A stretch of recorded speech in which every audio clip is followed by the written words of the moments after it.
ನಮಸ್ಕಾರ ವೀಕ್ಷಕರೇ, ನಿಮಗೆಲ್ಲ ಹುಬ್ಬಳ್ಳಿ MGR ಕಿಚನ್ಗೆ ಸ್ವಾಗತ. ನಾವಿವತ್ತು ನಿಮಗೆ ಪಾಲಕ್ ಚಕ್ಲಿನ ಯಾವ ರೀತಿ ಮಾಡೋದಂತ ತೋರಿಸ್ಕೊಡ್ತೀವಿ. ಇದಕ್ಕೂ ಮುಂಚೆ ನಾವು ಒಂದು ಚಕ್ಲಿ ರೆಸಿಪಿನ ಶೇರ್ ಮಾಡಿದ್ದೀವಿ. ಅದಕ್ಕೆ ಆಲ್ಮೋಸ್ಟ್ 1 ಮಿಲಿಯನ್ ವ್ಯೂಸ್ ಆಗ್ಯಾವ. ನಮಗೆ ಭಾಳ ಖುಷಿ ಅನಿಸಿತು. ಅದಕ್ಕೆ ಅದರೊಳಗೆ ಸ್ವಲ್ಪ ಡಿಫ್ರೆಂಟಾಗಿ ಏನಾದರೂ ಟ್ರೈ ಮಾಡಬೇಕು ಅನ್ನೋದಕ್ಕೆ ಪಾಲಕ್ ಚಕ್ಲಿನ ಟ್ರೈ ಮಾಡಿ ನೋಡಿವಿ. ಭಾಳ ಕ್ರಿಸ್ಪಿಯಾಗಿ ಬಂದಾವು, ಭಾಳ ಟೇಸ್ಟಾಗಿಯೂ ಬಂದಾವು. ಆಮೇಲೆ ಆಲ್ರೆಡಿ ನಾವು ಇದಕ್ಕೆ ನಮ್ಮ ಡಿಸ್ಕ್ರಿಪ್ಷನ್ ಬಾಕ್ಸ್ನಾಗ ನಾರ್ಮಲ್ ಚಕ್ಲಿದ ಲಿಂಕ್ನು ಹಾಕೀವಿ. ಒಂದ್ಸಲ ಆ ಚಕ್ಲಿ ಮತ್ತು ಈ ಪಾಲಕ್ ಚಕ್ಲಿ ಎರಡೂ ಟ್ರೈ ಮಾಡಿ ನೋಡಿರಿ. ಟೇಸ್ಟ್ ಹೆಂಗೆ ಬಂತು ಅನ್ನೋದನ್ನು ಕಮೆಂಟ್ ಮಾಡಿ ತಿಳಿಸ್ರಿ. ಹಾಗಂದ್ರೆ ಇದನ್ನು ಯಾವ ರೀತಿ ಮಾಡೋದಂತ ಈಗ ನೋಡೋಣ ಬರ್ರಿ. ಈಗ ಪಾಲಕ್ ಚಕ್ಲಿ ಮಾಡೋಕ್ಕೆ ಏನೇನು ಐಟಮ್ ಬೇಕಂದ್ರೆ, ಇಲ್ಲಿ 3 ಕಪ್ನಷ್ಟು ಅಕ್ಕಿ ಹಿಟ್ಟು ತೊಗೊಂಡಿವಿ. ಇದು 3 ಅಕ್ಕಿ ಹಿಟ್ಟಿದು. ನಾವು ನಿಮಗೆ ತೋರ್ಸಾಕತ್ತೆ 3 ಕಪ್ನಾಗ ಹಾಕಿಟ್ಟಿವಿ. 3 ಕಪ್ ಅಕ್ಕಿ ಹಿಟ್ಟು ತೊಗೊಂಡ್ರೆ ಅದಕ್ಕೆ 1 ಕಪ್ನಷ್ಟು ಪುಟಾಣಿ ಅಥವಾ ಹುರುಗಡ್ಲೆ ಅಂತಿರಲ್ಲ, ಅದು 1 ಕಪ್ ತೊಗೋಬೇಕು. ಸೇಮ್ ಅದ ಕಪ್ ಅಳತಿಲೆ. ಅರ್ಧ ಕಪ್ನಷ್ಟು ಉದ್ದಿನಬೇಳೆ, 3 ಅಕ್ಕಿ ಹಿಟ್ಟು, 1 ಪುಟಾಣಿ, ಆಮೇಲೆ ಅರ್ಧ ಕಪ್ನಷ್ಟು ಉದ್ದಿನಬೇಳೆ. ಇಲ್ಲಿ ಇದಕ್ಕೆ ನಾವು 1 ಕಟ್ ಪಾಲಕ್ ಸೊಪ್ಪು ತೊಗೊಂಡು ಸೋಸಿ ಅದರೊಳಗೆ ಹಸಿಮೆಣ್ಸಿನ್ಕಾಯಿ ಹಾಕಿ ಸ್ವಲ್ಪ ನೀರು ಹಾಕಿ ಬೇಯಿಸಿ ತೊಗೋಬೇಕು ಅವನ್ನ. ಇಲ್ಲಿ ನಾವು ಖಾರಕ್ಕೆ ಒಂದು 5 ರಿಂದ 6 ಹಸಿಮೆಣ್ಸಿನ್ಕಾಯಿ ಹಾಕ್ಕೊಂಡಿವಿ. ಸ್ವಲ್ಪ ನೀರು ಹಾಕಿ ಅದನ್ನು ಬೇಯಿಸಿ ತೊಗೋಬೇಕು. ಹಸಿದ ಪಾಲಕ್ ರುಬ್ಬಿ ಹಾಕಿದರೆ ಕಲರ್ ಸರಿ ಬರೋಂಗಿಲ್ಲ ಅಷ್ಟೇ. ಈ ರೀತಿ ಒಂದು ಸ್ವಲ್ಪ ಬೇಯಿಸಿ ಹಾಕಿದರೆ ಡಾರ್ಕ್ ಗ್ರೀನಾಗಿ ಬರ್ತದೆ ಇದು.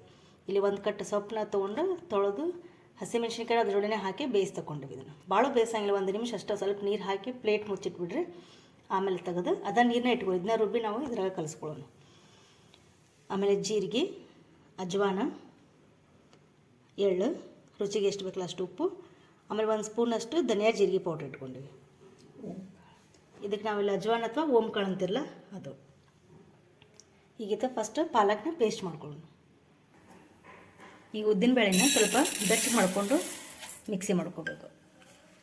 ಹಂಗೆ ಮಿಕ್ಸಿ ಮಾಡಿದ್ರೆ ಸಣ್ಣಗೆ ಪೌಡ್ರ್ ಆಗಂಗಿಲ್ಲ. ಅದಕ್ಕೆ ಸ್ವಲ್ಪ ಲೈಟ್ ಹಂಗೆ ಡ್ರೈ ರೋಸ್ಟ್ ಮಾಡಿಕೊಂಡು ಆಮೇಲೆ ಇದನ್ನು ಮಿಕ್ಸಿ ಹಾಕಿ ಪೌಡ್ರ್ ಮಾಡ್ಕೊಂಡು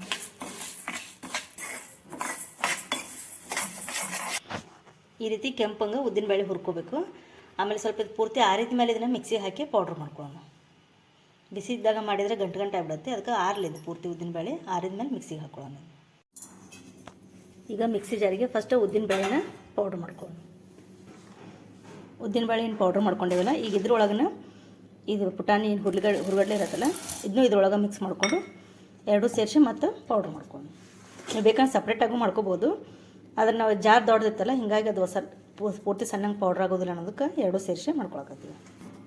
ಉದ್ದಿನಬೇಳೆ ಮತ್ತು ಪುಟಾಣಿದು ಪೌಡ್ರ್ ರೆಡಿ ಆಗೈತಿ. ಈಗ ಒಂದು ದೊಡ್ಡ ಬೌಲ್ನಾಗ ಅಕ್ಕಿ ಹಿಟ್ಟು 3 ಕಪ್ಪು, ಆಮೇಲೆ ಪುಟಾಣಿ ಉದ್ದಿನಬೇಳೆ ಏನು ಪೌಡ್ರ್ ಮಾಡ್ಕೊಂಡಿದ್ದಿಲ್ಲ ಅದನ್ನ ಹಾಕ್ಕೊಬೇಕು. ಇದಕ್ಕೆ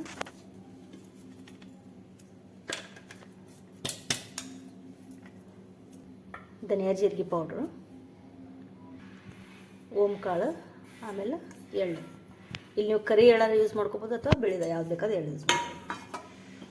ಆಮೇಲೆ ರುಚಿಗೆ ಎಷ್ಟು ಬೇಕಲ್ಲ ಅಷ್ಟು ಉಪ್ಪು.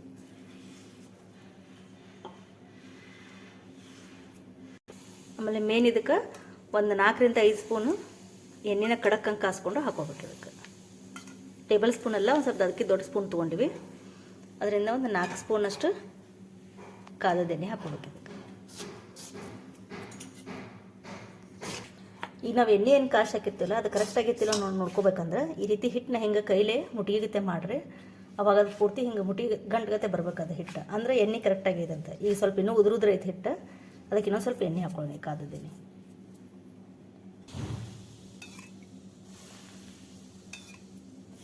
ಈಗ ಮತ್ತೊಂದು 3 ಸ್ಪೂನ್ ಎಣ್ಣೆ ಹಾಕ್ಕೊಂಡ್ರಿ. ಯಾಕಂದ್ರೆ ಒಮ್ಮೆ ನೀವು ಭಾಳ ಹಾಕೊಂಡ್ಬಿಟ್ರಂದ್ರೆ ಚಕ್ಲಿ ಭಾಳ ಬಳ್ಳಾಗೆ ಮುರಿದ್ಬಿಡ್ತಾವೆ ಜನ. ಅದಕ್ಕೆ ನೋಡಿಕೊಂಡು ಈ ರೀತಿ ನೀವು ಅದನ್ನೆಲ್ಲ ಪೂರ್ತಿ ಚೆನ್ನಾಗಿ ಕಲಸಿದ ಮೇಲೆ ಕೈ ಒಳಗೆ ಹಿಂಗೆ ಮುಟ್ಟಿಗೆ ಮಾಡಿದ್ರೆ ಅದು ಹಿಟ್ಟು ಈ ಉಂಡೆ ಕಟ್ಟು ಮುಂದೆ ಹೆಂಗೆ ಮುಟ್ಟಿ ಗಟ್ಟಿ ಆಕತ್ತಲ್ಲ ಹಿಟ್ಟದ ಹಂಗೆ ಬರ್ಬೇಕು. ಈ ರೀತಿಯಾಗಿ ಬಂತಂದ್ರೆ ಕರೆಕ್ಟಾಗಿತ್ತಂತ ಎಣ್ಣೆ.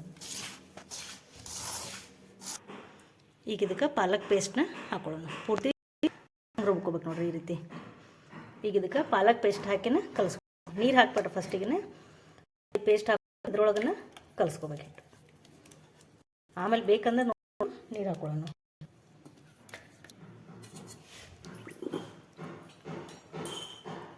ಸ್ವಲ್ಪ ಮಿಕ್ಸಿ ಜಾರಿಗೆ ನೀರು ಹಾಕಿ ಅದನ್ನ ಹಾಕೊಳ್ಳೋಣ.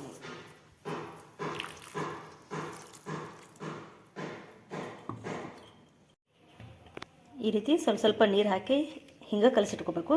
ಆಮೇಲೆ ನಾವು ಮಾಡೋ ಮುಂದೆ ಅಷ್ಟೇ ಒಂದೊಂದು ಸ್ವಲ್ಪ ಈ ರೀತಿ ಎಷ್ಟು ಬೇಕಲ್ಲ ಅಷ್ಟೇ ಒಂದು ಒಬ್ಬಿ ತೊಗೊಂಡು ನೀರು ಹಾಕಿ ಈ ರೀತಿ ಮೆತ್ತಗೆ ಕಲಿಸ್ಕೋಬೇಕು. ಯಾಕಂದ್ರೆ ಒಮ್ಮೆ ಈ ರೀತಿ ಕಲಿಸಿಟ್ಟು ಅಂದ್ರೆ ನಾವು ಒಂದು ಒಬ್ಬಿ ಹಾಗೆ ಅದು ಕರೆದು ಬರೋದ್ರೊಳಗೆ ಹಿಟ್ಟು ಅಳಕಾಗಿಬಿಡ್ತೈತಿ, ಚಕ್ಲಿ ಮೆತ್ತಗಾಕವು. ಅದಕ್ಕೆ ಯಾವಾಗಲೂ ಚಕ್ಲಿ ಮಾಡೋ ಮುಂದೆ ಎಲ್ಲ ಹಿಟ್ಟು ಮಸಾಲೆ ಮಿಕ್ಸ್ ಆಗುವಂಗೆ ಈ ರೀತಿ ಕಲಸಿಟ್ಕೋಬೇಕು.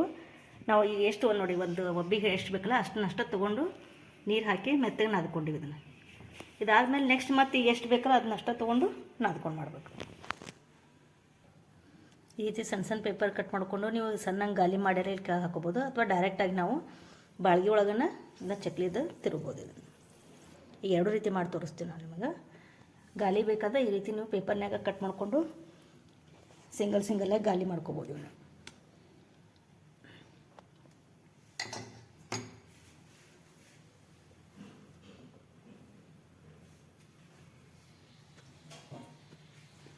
ಪಾಲಕ್ ಬೇಯಿಸಿ ಹಾಕೋದ್ರಿಂದ ನೋಡ್ರಿ ಕಲರ್ ಎಷ್ಟು ಚಂದ ಬರ್ತೈತೆ. ಇದು ಎಣ್ಣೆ ಕಾಗುತ್ತೆ. ಈಗ ಎಣ್ಣೆನೂ ಅಷ್ಟೇ ಫಸ್ಟ್ ಜೋರು ಇಟ್ಕೊಂಡು ಫುಲ್ ಹಂಗೆ ಕಡಕ್ಕೆ ಕಾಸ್ಕೋಬಾರ್ದು, ಮೀಡಿಯಮ್ ಫ್ಲೇಮ್ನ ಇಟ್ಕೊಂಡು ಒಂದು ಲೆವೆಲ್ ಬರುವಂಗೆ ಕಾಸ್ಕೋಬೇಕು.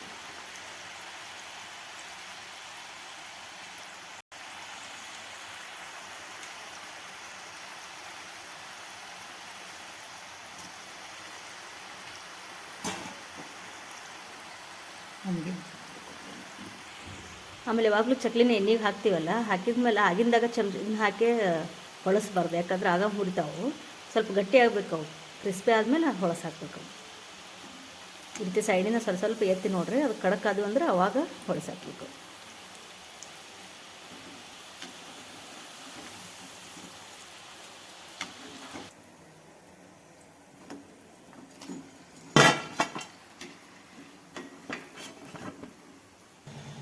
ಈಗ ನೆಕ್ಸ್ಟ್ ಇನ್ನೊಂದು ಒಬ್ಬಿ ಹಾಕೋಬೇಕಂದ್ರೆ ಅದ್ರಾಗ ಎಷ್ಟು ಬೇಕಲ್ಲ ಅಷ್ಟು ಹಿಟ್ಟನ್ನ ಸೈಡಿಗೆ ತೊಗೊಂಡು ಅದಕ್ಕೆ ಸ್ವಲ್ಪ ನೀರು ಹಾಕಿ ಈ ರೀತಿ ಮಿದ್ಕೋಬೇಕು. ಈ ರೀತಿ ಮಾಡೋದ್ರಿಂದ ಏನಾಕತಿ ಚಕ್ಲಿ ಒಟ್ಟೆ ಮೆತ್ತಗಾಗೋದಿಲ್ಲ. ಯಾಕಂದ್ರೆ ನೀವು ಒಮ್ಮೆ ಅಷ್ಟು ಹಿಟ್ಟು ಕಲಸಿಟ್ಬಿಟ್ರಂದ್ರೆ ಅದು ಎಣ್ಣೆ ಒಳಗೆ ಕರ ಬರೋಬಿಟ್ಟು ಟೈಮ್ ಹಿಡಿತೈತೆ. ಅಷ್ಟರೊಳಗೆ ಅದು ನೀರು ಬಿಟ್ಟು ಹಿಟ್ಟು ಅಳಕಾತಂದ್ರೆ ಚಕ್ಲಿ ಮೆತ್ತಗಾಗ್ಬಿಡ್ತಾವೆ. ನಮಗೆ ಎಷ್ಟು ಬೇಕಲ್ಲ ಅಷ್ಟು ತೊಗೊಂಡು ನಾದ್ಕೊಳ್ಳೋದು. ಮತ್ತು ಉಳ್ಕಿದ ಹಿಟ್ಟನ್ನ ಹಂಗೆ ಒಣದ ಹಂಗೆ ಇಟ್ಕೋಬೇಕು.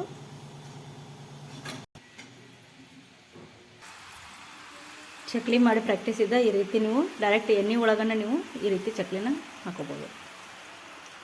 ಇದು ಭಾಳ ಪ್ರಾಕ್ಟೀಸ್ ಇದ್ರೆ ಅಷ್ಟೇ ಈ ರೀತಿ ಮಾಡ್ಕೊರಿ, ಯಾಕಂದರೆ ಎಣ್ಣೆ ಒಳಗೆ ಮೇಲೆ ಹಾಕ್ತೀವಲ್ಲ ಕೈ ಬಡಿದಿರಲಿ. ಇಲ್ಲಾಂದ್ರೆ ನೀವು ಆಗಲೇ ತೋರಿಸಿದಿಲ್ಲ ನಾವು ಸಣ್ಣ ಪೀಸ್ನಾಗ ಗಾಲಿ ಮಾಡಿಕೊಂಡು ಕರ್ಕೋಬೋದು. ಈಗ ಕ್ರಿಸ್ಪಿ ಆದಂಥ ಪಾಲಕ್ ಚಕ್ಲಿ ರೆಡಿ ಆಗೈತಿ. ಈ ರೀತಿಯಾಗಿ ಒಮ್ಮೆ ನೀವು ಪಾಲಕ್ ಚಕ್ಲಿನ ಟ್ರೈ ಮಾಡಿ ನೋಡಿರಿ. ನಮ್ಮ ರೆಸಿಪಿ ನಿಮಗೆ ಇಷ್ಟ ಆಗಿದ್ರೆ ಲೈಕ್ ಮಾಡಿರಿ, ಶೇರ್ ಮಾಡಿರಿ ಹಾಗೂ ನಮ್ಮ ಚಾನಲ್ನ ಸಬ್ಸ್ಕ್ರೈಬ್ ಮಾಡಿರಿ. Thank you.